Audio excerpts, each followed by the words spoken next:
13వ వచనాన్ని మనం చదివినట్లయితే, ఇది చెడు కాలం కనుక బుద్ధిమంతుడు మౌనంగా ఉంటాడని దేవుని మాటలు మనకి తెలియచేయబడుతూ ఉన్నాయి. దేవుని బిడ్డలారా,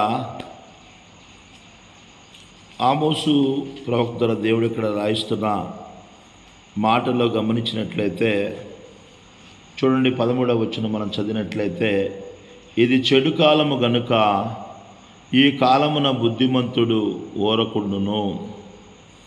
దేవుని మాటలు మనకి తెలియచేయబడుతూ ఉన్నాయి. బుద్ధిమంతుని యొక్క జీవితంలో మరి ఎప్పుడు నోరెత్తి మాట్లాడాలో,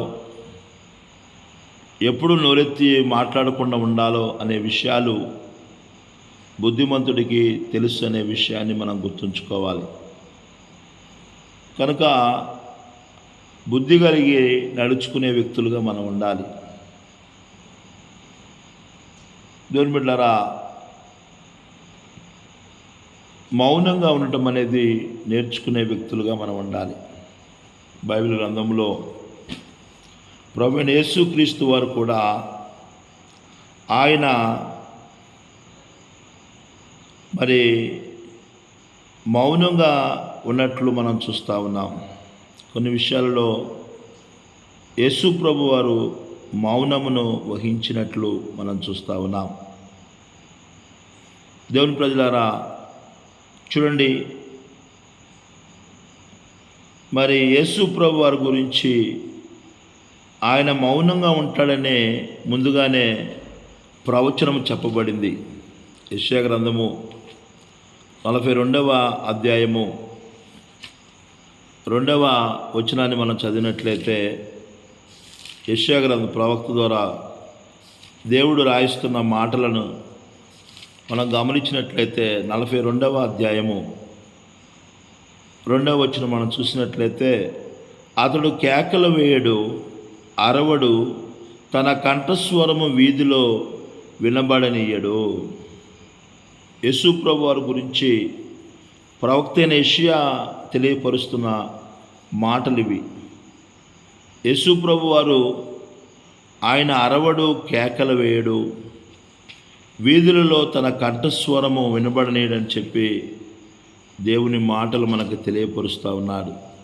యెషయాకి ప్రభువైన యేసుక్రీస్తు వారికి దాదాపు 600-700 సంవత్సరాల ముందుగానే యెషయా ప్రవక్త ప్రవచించిన తర్వాత 600 సంవత్సరాల తర్వాత యేసు ప్రభు ఈ లోకానికి వచ్చాడు.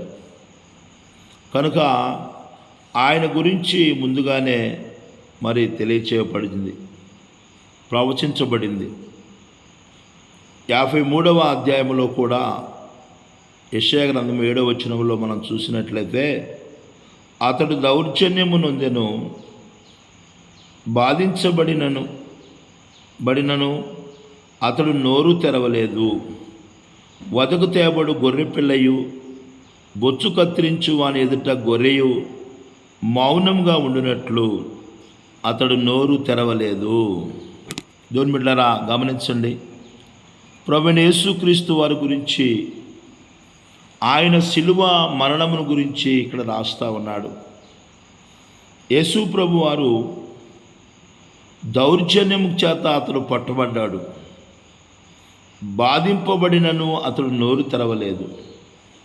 యేసు ప్రభుని శిలువ మరణములో సమయంలో ఎంతో ఆయన్ని బాధించారు. ప్రభుని అన్యాయముగా, అక్రమంగా బంధించి ఆయనను బాధించిన వ్యక్తులుగా ఉన్నారు. కానీ యేసు ప్రభు వారు చేసిన కార్యం ఏంటంటే, అతడు నోరు తెరవలేదు, మౌనంగానే ఉన్నాడు. అన్యాయపు తీర్పు తీరుస్తున్నా, అన్యాయంగా అతనిని పట్టుకున్న దేవుని బిడ్డలారా, యేసు ప్రభు వారు మరి ఎటువంటి మాటలు కూడా ఆయన మాట్లాడలేదు. నోరు తెరవకుండా మరి తనకు కలుగుతున్న శిక్షలంతట్లో కూడా, అతని మీద వేస్తున్న నిందలన్నింటిలో కూడా యేసు ప్రభు వారు నోరు తెరవలేదు, మౌనంగానే ఉన్నాడు. గొర్రె బొచ్చు కత్తిరిచ్చు అని ఎదుట ఏ విధంగా మౌనంగా ఉంటుందో యేసు ప్రభు వారు కూడా మౌనంగా ఉన్నాడు. ఎందుకంటే సమస్త మానవాళిని కూడా తన యొక్క శిలువ మరణము ద్వారా పాపముల నుంచి విడిపించట కొరకే యేసు ప్రభు వారు మౌనంగా ఉన్నాడు. ఈ ఉదయకాల సమయంలో వాక్యం ఇచ్చిన నా ప్రియమైన దేవుని బిడ్డలారా, మన పరిస్థితి ఎలా ఉంది? మనము మౌనంగా ఉండగలుగుతున్నామా? దేవుని బిడ్డలైన మనము ప్రభువుని పోలి నడుచుకోవాలి. దేవుని పోలి నడుచుకునండి అంటున్నాడు పౌలు.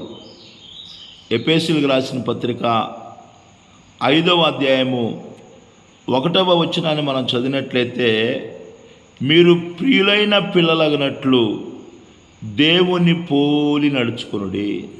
దేవుని పోలి నడుచుకోవాలి. దేవునిలాగా మనం కూడా నడుచుకోవాలి.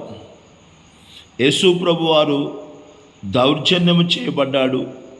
యేసు ప్రభు వారు అన్యాయంగా పట్టుకోబడ్డాడు.